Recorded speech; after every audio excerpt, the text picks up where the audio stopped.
Sábado 12 de marzo 2011, Esteban Ruiz Ponce, Madrid, profesor titular de Teoría de la Constitución. Vamos a presentar para Tlaxcala y para Oaxaca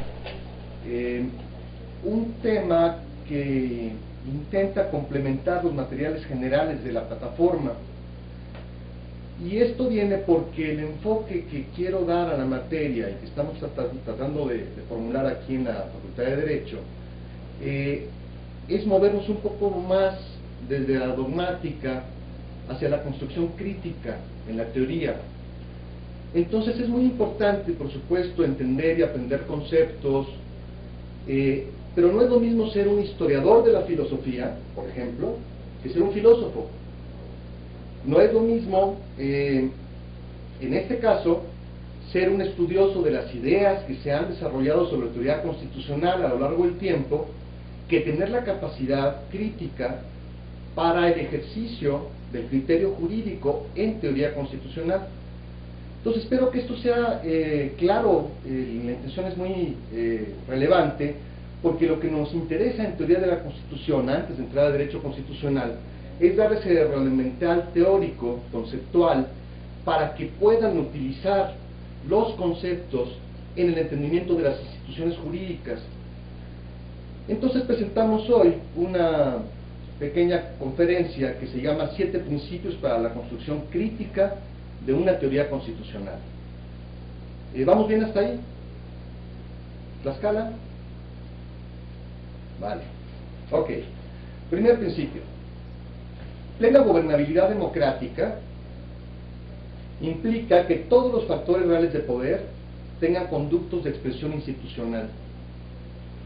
Los factores reales de poder son estructuras organizacionales de poder en la sociedad, unas más institucionales que otras, y plena gobernabilidad democrática sería si existiesen los conductos institucionales para que todos los factores reales de poder en una sociedad puedan expresarse dentro de los conductos institucionales, específicamente los jurídicos. Entonces, esta definición es muy importante porque cuando estudiamos derecho constitucional tenemos que estar conscientes que es el regulador del poder y por lo mismo de la libertad. Entonces, ¿qué queremos del derecho constitucional? Que son preguntas que hay que hacer en teoría de la Constitución. Pues lo primero que tenemos que saber es que el derecho constitucional rige el poder público y que su objetivo principal debería ser, en mi opinión, la plena gobernabilidad democrática. Entonces, ese es el primer principio. El segundo principio es que una constitución política es el punto de equilibrio. A ver, vamos al primer principio. ¿Hay comentarios sobre él? ¿Dudas? Llamando a Tlaxcala. Llamando a Tlaxcala. Oaxaca. Vamos al segundo principio. El segundo principio dice: propongo que una constitución política es el punto de equilibrio de los factores reales de poder en un arreglo institucional funcional. Entonces pueden ustedes imaginar una gráfica cartesiana con el eje de las Y, el eje de las X. Sobre un eje se pondría la capacidad de organización de una sociedad, la capacidad de movilización de una sociedad, es decir, su nivel de energía política. Sobre el otro eje, su capacidad de institucionalización. Entonces, el segundo principio indica que el punto de equilibrio es cuando los factores reales de poder entran en equilibrio con el arreglo institucional que sea funcional. Entonces, un ejemplo, en la Constitución mexicana, factores reales de poder fundamentales en el 17 fueron, por ejemplo, el tema agrario, el tema laboral, las garantías sociales. Bueno, atrás del artículo 123 está el tema laboral, atrás del artículo 27 está el tema agrario. ¿Por qué? Porque son factores reales de poder. Eran factores de poder en la sociedad de México de principios del siglo XX. Entonces, cuando esos factores tienen un conducto institucional para expresarse, como por ejemplo los artículos que la Constitución del 17 presenta, pues entonces tenemos un punto de equilibrio, tenemos estabilidad, tenemos un alto nivel de movilización, un alto nivel de institucionalización, y eso genera mayor poder político. El tercer principio diría que cuando existe una relación directamente proporcional, o sea, una relación directa, entre el nivel de movilización de energía política y las estructuras que le dan cauce. Si se logra esta relación directamente proporcional, entonces nos encontramos ante el óptimo de poder político, jurídicamente organizado que puede tener una sociedad. Esto en economía y en otras disciplinas se ubica como el óptimo de Pareto, que es un sociólogo, que explica que hay una serie de intercambios entre diferentes bienes y que hay un óptimo. Por ejemplo, el ejemplo original de Pareto, o bueno, que se usa mucho para explicar a Pareto, es sobre la Segunda Guerra Mundial, la primera, perdón. Los ingleses tenían que elegir entre comprar en un eje, decían ellos, armas, y en el otro mantequilla, comida. Entonces viene un proceso de sustitución, se llama en economía, en el cual la curva va pasando, tienes más armas, menos comida, menos armas, ¿cuánto cuestan? Entras a un momento en el que encuentras un óptimo para la utilización de los recursos, se llama óptimo de Pareto. En derecho constitucional, ¿cuál sería ese óptimo? Bueno, cuando existe una relación directamente proporcional entre el nivel de movilización de energía política y las estructuras institucionales que le dan cauce.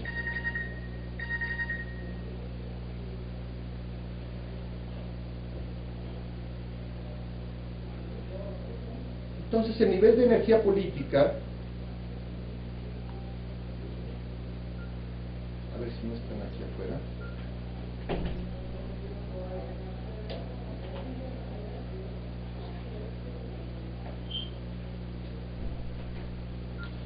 El nivel de energía política de una sociedad, cuarto principio, estará determinado fundamentalmente por su capacidad de organización. Eso es muy importante.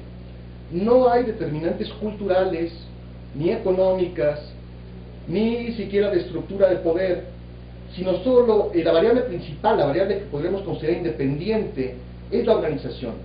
Y aquí llamo a tres autores que deberíamos revisar con más cuidado los abogados. El primero es Durkheim, que presenta una ley de gravitación social o de densidad social.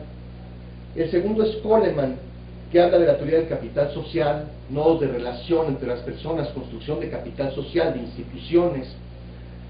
Y Hermann Heller, con su teoría de la organización.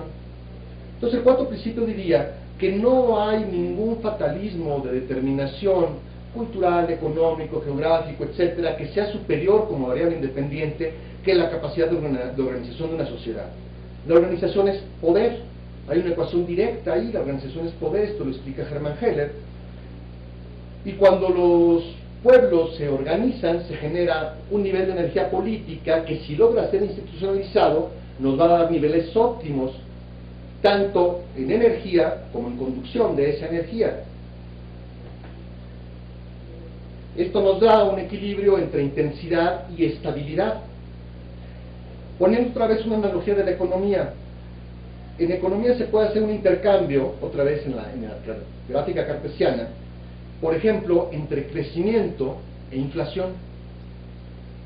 Se puede optar por un modelo de alto crecimiento como en los años 70, como José López Portillo, por ejemplo, pero la inflación se desató arriba de los 100, ¿no? O se puede optar, como hicieron los neoliberales, particularmente de Aspe para acá, por privilegiar una inflación baja, de un dígito, querían andar en 3, en 5, pero el crecimiento también baja.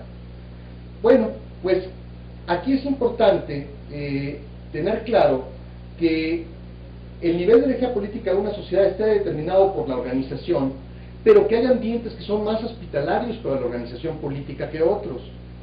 Entonces es importante revisar los entornos y los incentivos que faciliten la formación de capital social. Por ejemplo, las leyes de participación ciudadana que nos hacen falta en México para estructurar a la sociedad civil, por ejemplo, muy importante, o revisar los esquemas de democracia representativa que están en una crisis de legitimidad seria desde hace rato, ¿no? Entonces son dos las variables que tenemos que considerar: movilización, institucionalización, y tener muy consciente que la variable principal del nivel de energía política que tiene un pueblo es su capacidad de organización, y que esto depende de los entornos institucionales también.